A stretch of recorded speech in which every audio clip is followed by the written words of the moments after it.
Hi, I'm David Shaw with Winshaw Hydraulic Tools, and this is the typical sort of pump that we would get in for repair and evaluation from a customer. When we first get a pump like this in, the first thing that it gets is a tag like this one.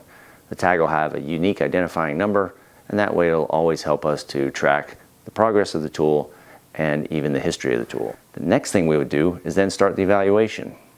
This is the standard evaluation form.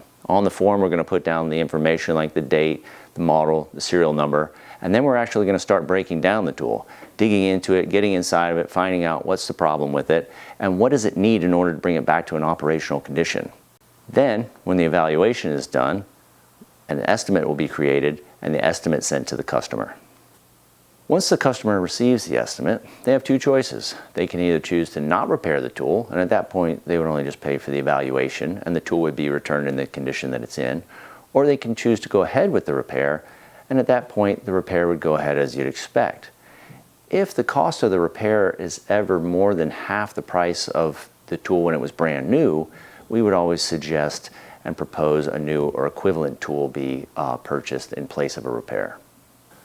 Now, if you have a tool that's not really working properly, or if you have a tool that you think is malfunctioning, you can always give us a call, or you can book an appointment on winshawllc.com.